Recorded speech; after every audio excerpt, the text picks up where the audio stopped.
Hi friends, this is Caitlin, and today I'm sharing with you a clean and simple card featuring the most adorable snowman from Sweet November Stamps. Sweet November is launching their next Christmas clear stamp release tomorrow, November 13th, and I thought there was no better way to celebrate and get excited for tomorrow's release than using some throwback Christmas stamps from last year's collection. To be super honest with you, I've been feeling a little bit out of it when it's come to my crafting inspiration. And so I decided to fall back on the color combination that I used last week because I loved it so much.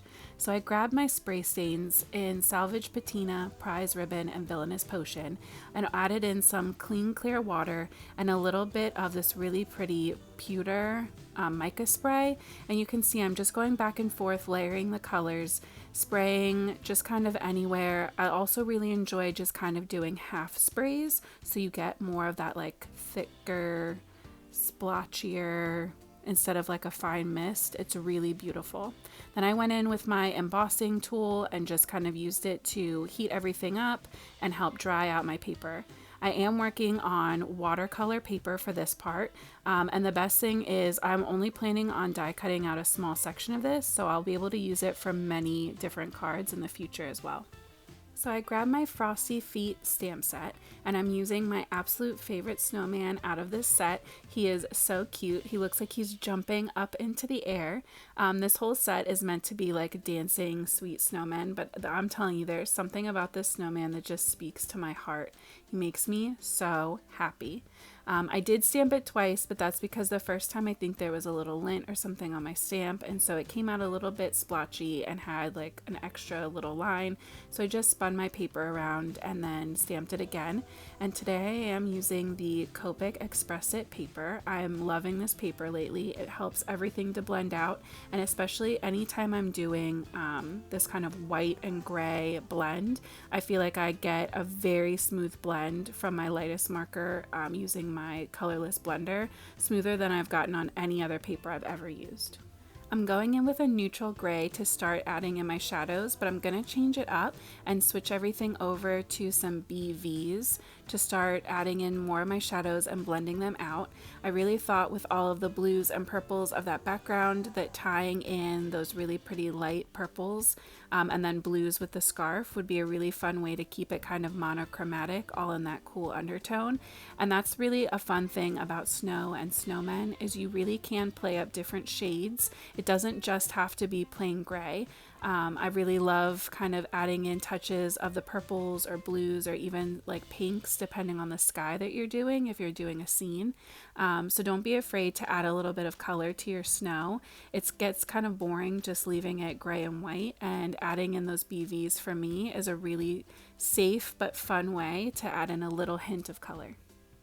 I really wanted to avoid adding any pinks to this one, so I didn't give him rosy cheeks, and I didn't even color his tongue a normal human tongue color. I kind of just left it in the snow color. And then for his wooden arms, his stick arms, I went in with my E70s to kind of stay in that cool toned purple kind of brown. And now I'm going in with some very light blue markers to add in the shading to his scarf. I am going to end up doing a plaid pattern on that in a couple minutes. And of course, as always, all of the colors that I'm using for each section will be listed in the description box below, as well as links to any of the items that I can provide. And I just want to be clear, I've gotten a lot of new followers in the last couple weeks. One, I'm so excited that you're here. Thank you so much for your support. But also I just want to be clear that there are some links in the description box that are affiliate links.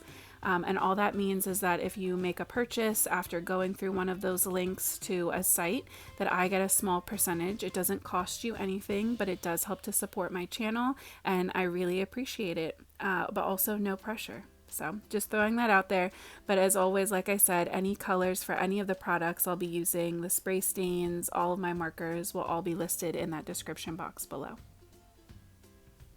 To create my plaid pattern on my scarf, I went in with the B66 and 63 markers, just creating kind of a checkered pattern, and then I'll be going back in between each of those lines with a white gel pen. I find this is just a really easy and fun way to create that plaid pattern without having to do a ton of work. The only thing that does take a little bit of practice that I'm still even personally working on is making sure that I'm using the lightest pressure possible on my Copic markers so that you get a nice thin but clean line. You could see a couple places I went too light and I had the marker skipping a little bit.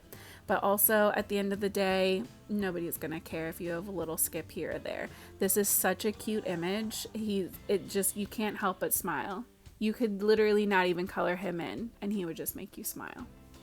I grabbed my oval dies from Waffle Flower and I picked one that fit my little snowman pretty well, and I'm holding him up to the background so that I can make sure I get a section that I really love, because every single part of this background is so different. And then I'm just trimming around my die cut so that everything fits through my die cutting machine.